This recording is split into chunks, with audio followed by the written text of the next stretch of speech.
el capítulo 27 del libro de los Hechos, desde el versículo 13. Como seguramente hay algunos que están aquí que no han estado antes y no han leído el libro de los Hechos, estamos en toda esa parte referida al apóstol Pablo y especialmente a la aprehensión que él ha sufrido en en Jerusalén, y luego ha ido preso a Cesarea, y de Cesarea lo están enviando a Roma. Tiene un viaje azaroso y el relato concluye justamente en el pasaje que vamos a leer. Los que no están bien abrigados, por favor consigan un impermeable porque vamos a atravesar una tormenta. Y soplando, versículo 13, una brisa del sur, pareciéndoles que ya tenían lo que deseaban, levaron anclas e iban costeando Creta. Pero no mucho después dio contra la nave un viento huracanado llamado Euroclidón. Y siendo arrebatada la nave y no pudiendo poner proa al viento, nos abandonamos a él y nos dejamos llevar. Y habiendo corrido a sotavento de una pequeña isla llamada Clauda, con dificultad pudimos recoger el esquife. Y una vez subido a bordo, usaron de refuerzos para ceñir la nave, y teniendo temor de dar en la sirte, arriaron las velas y quedaron a la deriva. Eso es lo que hemos leído la semana pasada y hemos visto, haciendo una aplicación de esto, lo que pasa con mucha gente en su vida, ¿no? Queda a la deriva por las fuerzas que hay en este mundo, a la moda y la vanagloria y todo eso, o se somete al Espíritu de Dios y entonces va guiado por el Señor. Pero siendo combatidos por una furiosa tempestad, al siguiente día empezaron a alijar, y al tercer día con nuestras propias manos arrojamos a los aparejos de la nave. ¿Qué es alijar? Es otro término de navegación y es echar el peso que sea superfluo o prescindible de una nave para que ésta quede más liviana. Y no apareciendo ni sol ni estrellas por muchos días y acosados por una tempestad no pequeña, ya habíamos perdido toda esperanza de salvarnos. Ahora, ahí quiero parar un ratito. ¿Quién escribe esto? Lucas, ok. Y está hablando en primera persona del plural, significando que él ha estado ahí y que tiene la experiencia que, como en este caso, es muy difícil adquirir por el relato de otros, ¿no? Cada uno tiene que haber estado en una situación así para comprender cuán grave era. Y entonces Pablo, como hacía ya mucho que no comíamos, puesto en pie en medio de ellos, dijo: habría sido por cierto conveniente, oh varones, haberme oído y no zarpar de Creta tan solo para recibir este perjuicio y pérdida. ¿Por qué pérdida? Porque han tenido que tirar al mar sus bienes, ¿no? Sus cargas.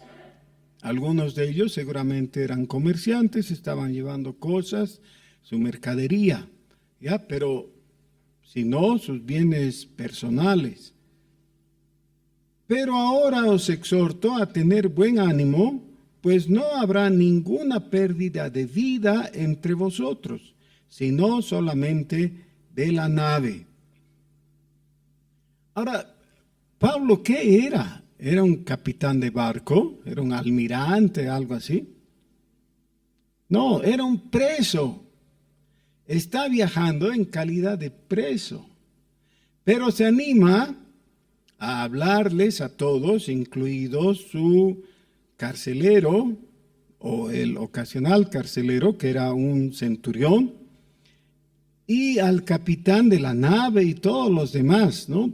Diciéndoles, yo les dije que no partamos, que no zarpemos de Creta, porque estábamos en un lugar por lo menos con tierra firme, pero ahora estamos a punto de perecer porque ustedes no han escuchado.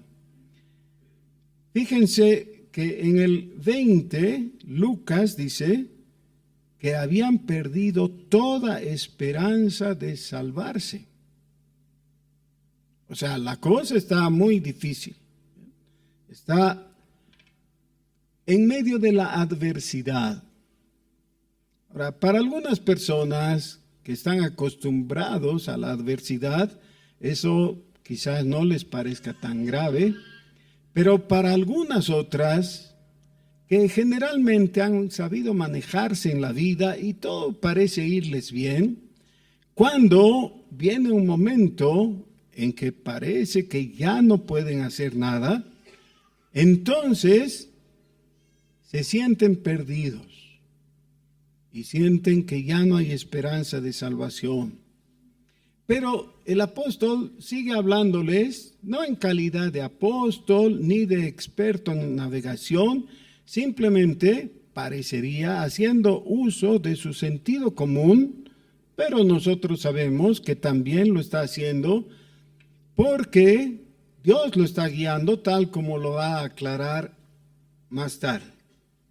Dice, porque esta noche ha estado conmigo el ángel del Dios de quien soy y a quien sirvo, diciendo, Pablo, no temas, es necesario que comparezcas ante César. Y he aquí, Dios te ha concedido todos los que navegan contigo. Ahora es muy interesante esto, porque no tendría sentido que ese ángel de parte de Dios le hable y le diga que le han sido concedidos los que están con él si es que él no hubiera hecho algo. ¿Qué? Orar por ellos, interceder por ellos. El apóstol no ha estado simplemente ahí esperando a ver qué podían hacer los marineros. Estaba orando a Dios y Dios ha respondido esa oración.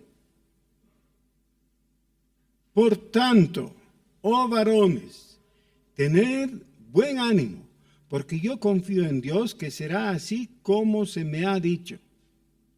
Con todo, es necesario que demos en alguna isla. Venida la 14ª noche y siendo llevados a través del mar Adriático, a la medianoche los marineros sospecharon que estaba cerca de tierra. Y echando la sonda hallaron 20 brazas. Y pasando un poco más adelante, volviendo a echar la sonda, hallaron 15 brazas. Y teniendo dar en escollos, echaron 4 anclas por la popa y ansiaban que se hiciese de día. Entonces los marineros procuraron huir de la nave y echando el esquife al mar, ¿qué dijimos que era el esquife? El bote salvavidas. Aparentaban como que querían largar las anclas de proa. Pero Pablo dijo al centurión y a los soldados, si estos no permanecen en la nave, vosotros no podéis salvaros. Entonces los soldados cortaron las amarras del esquife y lo dejaron perderse.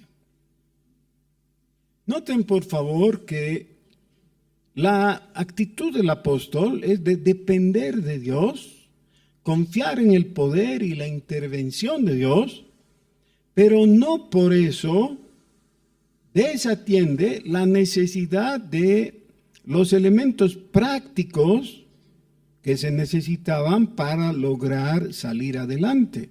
Y eso residía en la capacidad de los marineros.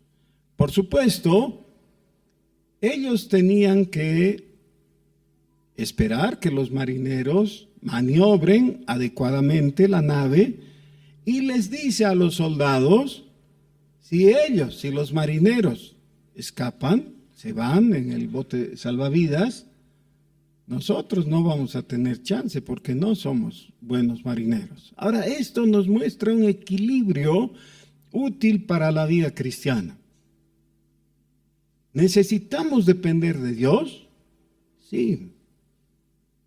Pero también necesitamos gente que en lo natural esté en lo suyo y sepa hacerlo y tenga la capacidad de vida. Muchas empresas, no estoy hablando de empresas comerciales, pero empresas cristianas, por ejemplo, empresas misioneras, han fracasado por la mala administración. No porque hubiera corrupción, sino porque los administradores no han sabido manejar los recursos del Señor, de la obra misionera. ¿Por qué? Porque a veces pensamos que en todo Dios va a suplir nuestras deficiencias. Y Dios va a suplir las deficiencias cuando acudimos a Él, pero también cuando con sensatez buscamos las soluciones prácticas adecuadas con la gente adecuada. Por más espiritual que seas como creyente, si tu carro se descompone, ¿a quién tienes que ir? Al sastre, claro. Para que te tome medidas y pase el tiempo mientras, ¿sí? No, claro, tienes que ir al mecánico, y eso es. Y lo mismo ocurre, y lo que nos está mostrando Lucas, es que todo esto ha sido de acuerdo a la introducción que nos hace en su primer libro, es decir, en el libro de Lucas. Habla de las cosas, dice, que entre ellos han sido ciertísimas. Pero ya les he explicado que la palabra cosas en el original es pragmatón, es aquello práctico, de ahí deriva nuestra palabra. Muy bien. Versículo 33. Cuando comenzó a amanecer, Pablo exhortaba a todos que comiesen diciendo: este es el 14º día que veláis y permanecéis en ayunas, sin comer nada. Por tanto, os ruego que comáis por vuestra salud, pues ni aun un cabello de la cabeza de ninguno de vosotros perecerá. Hermanos, esto quiero tocar de refilón. Muchas veces nos sentimos alienados por la presión de hermanos de otras congregaciones que con un tono de espiritualidad te dicen: ¿y ustedes con qué frecuencia ayunan? Y muchas veces no ayunamos. ¿Por qué? ¿Cómo no ayunan? Por eso, ¿ve? No son espirituales. Sí, pero hay que recordar que en la Biblia, en el Antiguo Testamento, hay un solo mandamiento para el ayuno. Es para un día al año, que es el día de la expiación. Eso es todo. En cuanto a mandato, el ayuno no es un mandamiento típico de las Sagradas Escrituras en el Antiguo o en el Nuevo Testamento. La única mención favorable a eso es del Señor Jesús, que dice que cuando ayunes lo hagas con sinceridad, que no lo hagas para mostrar a los demás. De ahí se puede deducir que en algún caso el ayuno podría ser considerado Pero no hay mandato en el Nuevo Testamento, ni una vez, para ayunar. Por el contrario, hay varios casos en el Antiguo Testamento donde se manda no ayunar. Por ejemplo, a Moisés, a Josué, a Elías. Dios les dice a cada uno en su momento: ¿qué haces ahí ayunando y tirándote a muerto? Come, descansa y ponte en marcha. Y ese es el mandato también para estos marineros y los que estaban en el barco. El apóstol Pablo les dice: ya dejen de ayunar. No estaban ayunando por razones religiosas, claro. Estaban ayunando porque la tormenta no les permitía darse un respiro, pero hubieran hecho bien en hacer turnos o algo así y comer. Por tanto, versículo 34, os ruego que comáis por vuestra salud, pues ni aun un cabello de la cabeza de ninguno de vosotros perecerá. Y habiendo dicho esto, tomó el pan y dio gracias a Dios en presencia de todos, y partiéndolo, comenzó a comer. Entonces todos, teniendo ya mejor ánimo, comieron también. Y éramos todas las personas en la nave 276. ¿De qué tamaño habrá sido ese barco? ¿Se imaginan? Para 276 personas. No era pequeño, ¿no? Para nada. Y ya satisfechos, aligeraron la nave echando el trigo al mar. Ahora, vamos a comer, y esta es la última comida, porque luego la tiramos al mar. Así que mejor era comer a tiempo. Cuando se hizo de día, no reconocían la tierra, pero veían una ensenada que tenía playa, en la cual acordaron varar, si pudiesen, la nave. Cortando pues las anclas, las dejaron en el mar, largando también las amarras del timón, e izada al viento la vela de proa, enfilaron hacia la playa. Pero dando en un lugar de 2 aguas, hicieron encallar la nave, y la proa hincada quedó inmóvil, y la popa se abría con la violencia del mar. Entonces los soldados acordaron matar a los presos, para que ninguno se fugase nadando. Pero el centurión, queriendo salvar a Pablo, les impidió este intento, y mandó que los que pudiesen nadar se echasen los primeros y saliesen a tierra, y los demás, parte en tablas, parte en cosas de la nave, y así aconteció que todos se salvaron saliendo a tierra. Tal como Pablo había profetizado, perdieron la nave y perdieron sus cosas, pero salvaron su vida, porque Dios les protegió. Capítulo 28. Estando ya a salvo, supimos que la isla se llamaba Malta, y los naturales nos trataron con no poca humanidad, porque encendiendo un fuego nos recibieron a todos a causa de la lluvia que caía y del frío. Entonces, habiendo recogido Pablo algunas ramas secas, las echó al fuego, y una víbora, huyendo del calor, se le prendió en la mano. Cuando los naturales vieron la víbora colgando de su mano, se decían unos a otros: ciertamente este hombre es homicida, a quien, escapado del mar, la justicia no deja vivir. Pero él, sacudiendo la víbora en el fuego, ningún daño padeció. Ellos estaban esperando que él se hinchase o cayese muerto de repente.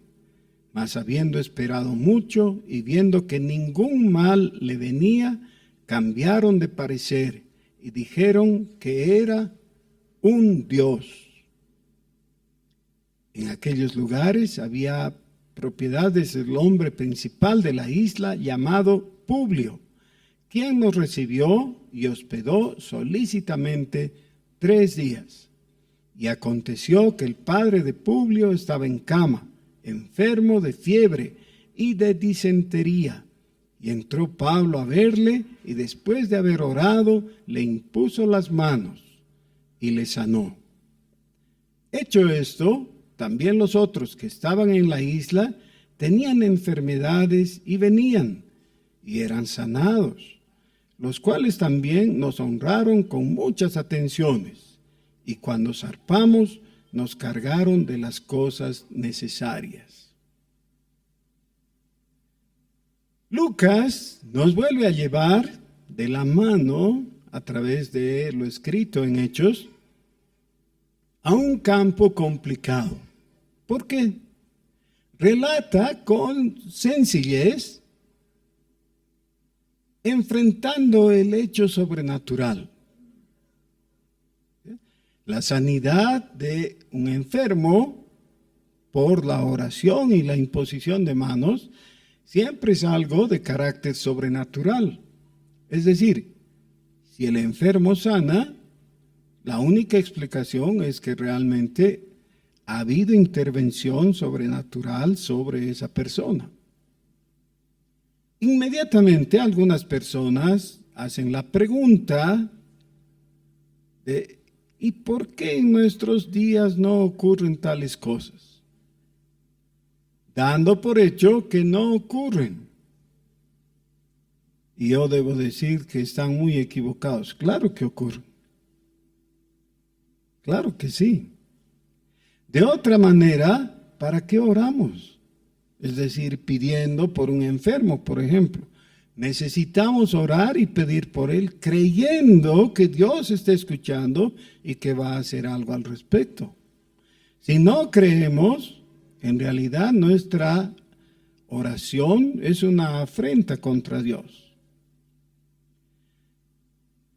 El libro de Marcos, el Evangelio según San Marcos, concluye con una mención en un pasaje que es fuertemente cuestionado, porque el Evangelio según San Marcos tiene 16 capítulos y la mayor parte de los expertos están de acuerdo en que termina con el versículo 8. Algunos dicen que iría hasta el 15. Pero todos ellos están de acuerdo en que el último pasaje del capítulo 16 no está en el original. Y es en ese pasaje donde se menciona que estas señales seguirán a los que creen, que en su nombre harán maravillas. Entre ellas, que si tomaren algo mortífero no morirán. La picadura de una serpiente podría muy bien interpretarse dentro de esas cosas maravillosas.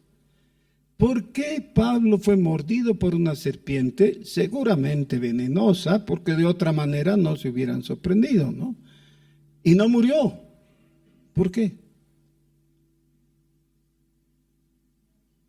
Bueno, Dios tenía otros planes. Dios quería que fuera a Roma y compareciera. Esto de ninguna manera autoriza o faculta o anima a las personas a hacer como en esas sectas donde se reúnen y empiezan a cargar víboras de todo tamaño y algunas de ellas venenosas para probar que están en el espíritu. De ninguna forma ha sido la intención de Dios que la gente, que los cristianos anden desafiando la racionalidad de la vida. No tenemos que comer alimentos en mal estado. Claro que nos van a hacer daño. Y no tenemos que beber medicinas, digamos jarabes o algo así, que nos pudieran hacer mal. Esto está implicando solamente un caso en el que esta señal se ha producido para que Dios les diga o les muestre a las personas que Pablo era una persona que él estaba cuidando y que él había enviado y que por tanto era digno de ser escuchado. ¿Ya? Era realmente una señal. ¿Podemos esperar cosas sobrenaturales en nuestras vidas cristianas? Y enfáticamente digo que sí. Pero no debemos desafiar por gusto en una forma presuntuosa las leyes naturales. No debemos ponernos en riesgo. Recuerden, por favor, el Señor Jesús, en el momento de la tentación, fue llevado al pináculo del templo.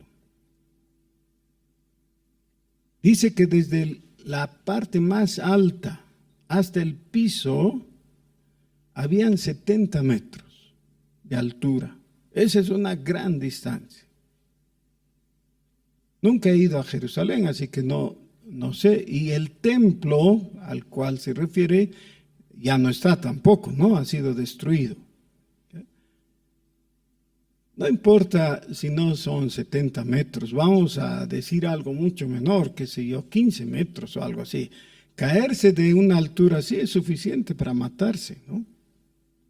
Entonces, lo que Satanás le dice al Señor Jesús es: lánzate.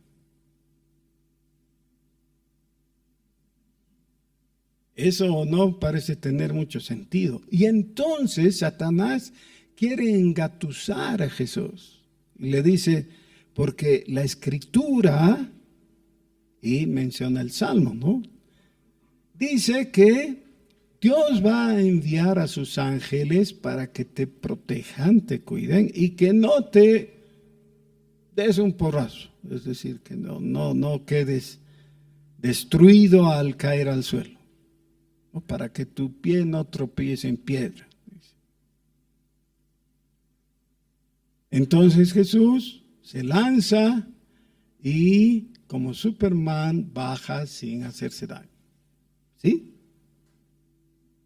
No, Jesús rechaza la tentación de Satanás de buscar el expediente fácil de lograr un milagro obligando a Dios a intervenir. Eso es tentar a Dios. Justamente la respuesta del Señor Jesús es que no debemos tentar a Dios. Cuando hay personas que irracionalmente se ponen en peligro, o ponen en peligro a su familia, o adquieren algún tipo de riesgo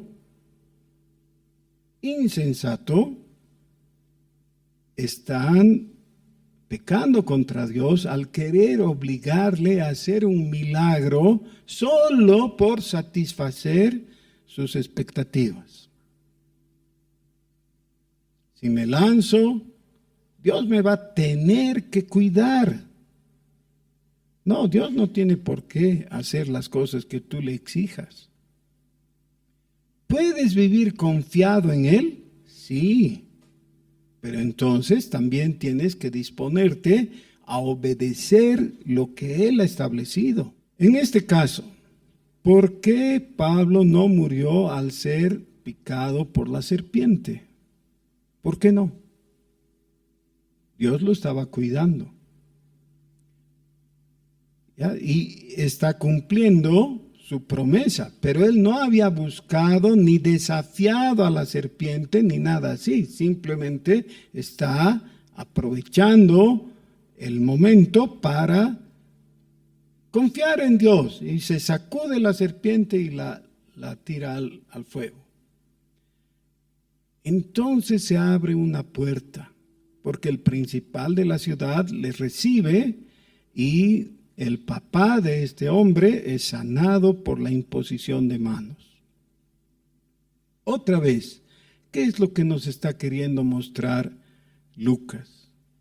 Alguien podría malinterpretar y decir, bueno, si Pablo era una persona así tan sobresaliente, tan espiritual, que le picaba una víbora y no moría, y que él oraba por otras personas y se sanaban.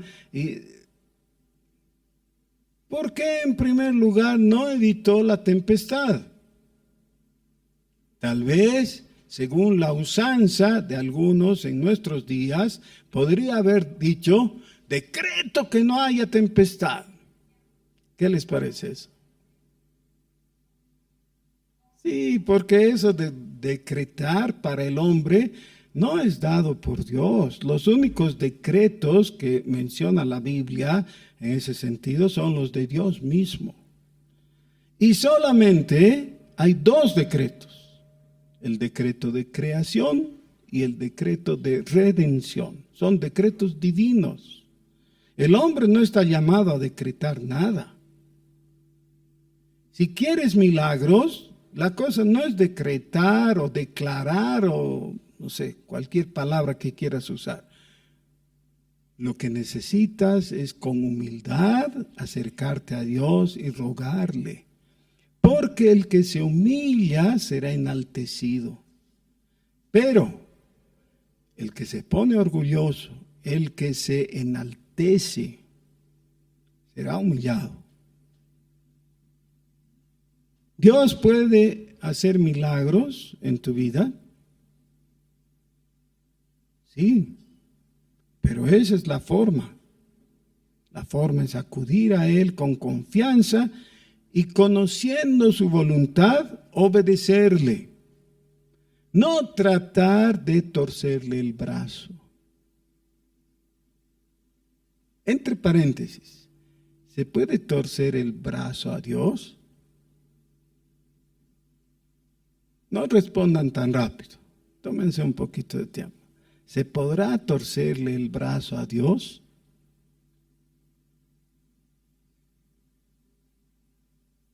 Vamos a decir, en líneas generales, obviamente no se puede porque nosotros somos hombres nomás, ¿no? Somos humanos. Dios es Dios.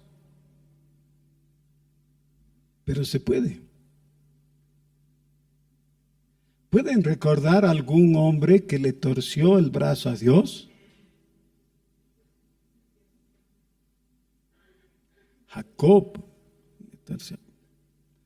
Jacob en Peniel logró lo que quería en contra de lo que, por lo menos aparentemente, Dios no quería.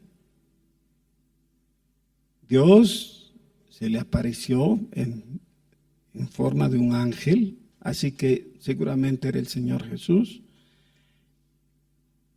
Y estaba con él y luego se iba a ir. Y entonces Jacob se aferró a él y no le quería soltar. Ahora, para Dios no hubiera sido ningún problema apartar a Jacob con violencia y separarlo de sí. Pero eso es lo que Dios no hace. El Señor Jesús dice, al que a mí viene, no le echo fuera. ¿Ya? Y en ese sentido, cuando alguien busca a Dios en amor, en fe, Dios no lo rechaza. Jacob no estaba buscando con eso recibir algún tipo de preferencia, de indulgencia, de bendición especial. No, la bendición que él quería era estar bien con Dios. Le dice, dame tu bendición. No te voy a soltar hasta que me bendigas. Es decir, que cuando nos separemos, quedemos como amigos. ¿Alguna vez todos nosotros hemos visto un niño pequeño y su papá o su mamá? Prefiero pensar en su mamá por el Día de la Madre. El niño o la niña, pequeños, ha hecho algo, ha hecho alguna cosa que no le ha gustado a la mamá. Y entonces la mamá se pone triste. Y el niño viene y le dice, no estés enojada conmigo. Y la mamá mira a otro lado. Y el niño va y se le acerca y la abraza y le da un besito y le dice, seremos amiguitos. Lo normal es que la mamá no aguanta, ¿no ve? ¿Qué hace la mamá? Se derrite. Claro. Esa es la actitud que adoptó Jacob y que recibió de parte de Dios aprobación. Más o menos algo parecido pasó con Moisés cuando le torció el brazo a Dios y obtuvo el perdón para el pueblo de Israel. Así que no debemos ser tan estrictos y decir, no podemos torcerle el brazo a Dios. Sí, hay que contemplar, hay otras excepciones, hay otros momentos. Recuerden la discusión o conversación de Abraham con Dios para lograr el perdón de Sodoma. ¿Recuerdan? ¿No? Y se empieza a regatear y todo eso. Bueno, es el trato que Dios tiene con sus amados. Ahora, con sus amados que lo aman. Porque de otra manera podríamos decir, sí, todos somos amados. No, un momentito. Eso no está en discusión. El amor de Dios no está en discusión. La pregunta es, ¿amas a Dios? Porque todos estos hombres que le torcieron el brazo a Dios eran gente que amaba a Dios. Tal vez en eso estaba pensando el apóstol Pablo cuando en Romanos capítulo 8 dice que todas las cosas ayudan a bien a aquellos, ¿quiénes? Que a Dios aman. Los que conforme a su propósito son llamados. Los llamados, pero que aman a Dios, a los que a Dios aman. El primer mandamiento en la respuesta del Señor Jesús al escriba es, el primer mandamiento es, oye Israel, a Dios vas a amar.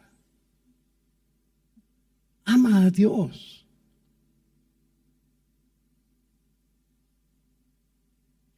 El amor a Dios es cosa difícil, no nos nace. No es algo natural.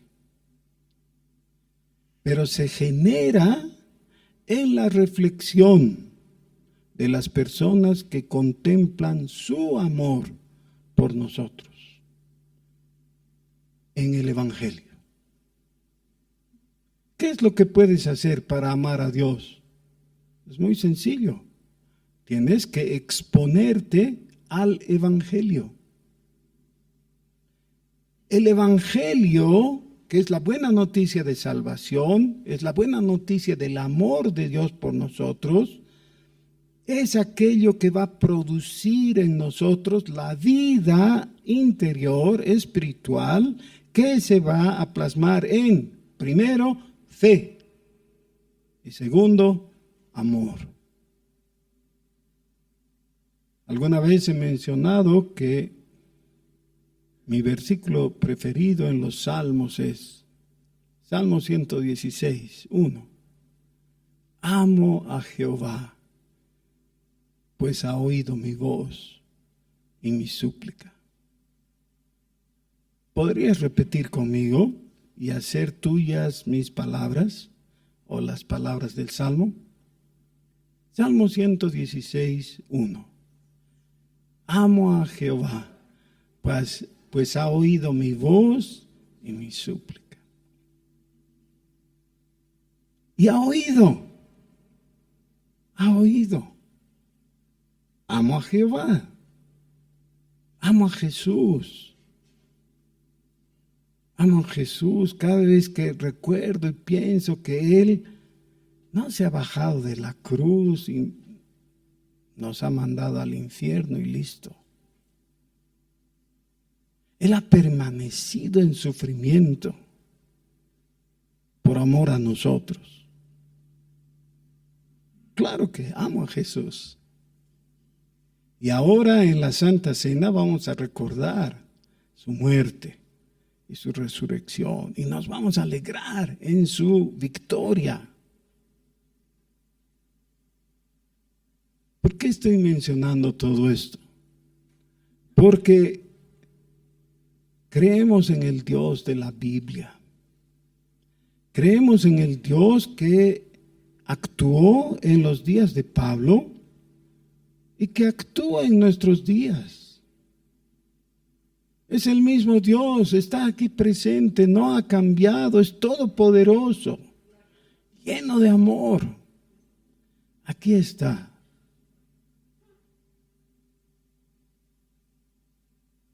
¿Qué les parece si oramos? Nos ponemos de pie y comenzamos con el Salmo 116, 1. Amo a Jehová, pues ha oído mi voz y mi súplica. Señor,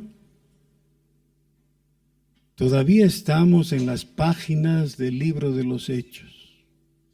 Todavía estas páginas se están escribiendo con nuestras vidas. Todavía estamos conscientes del amor tuyo que no ha decrecido, no ha menguado, no se ha marchitado, no se ha opacado. Tu amor está vigente. Gracias, Señor. Bendecimos tu nombre. Bendecimos al Dios Todopoderoso, que con todo poder nos ha rescatado. Bendecimos al Dios que nos ha dicho, tú eres mío. Gracias, Señor. Bendito sea tu nombre, por Jesús. Amén.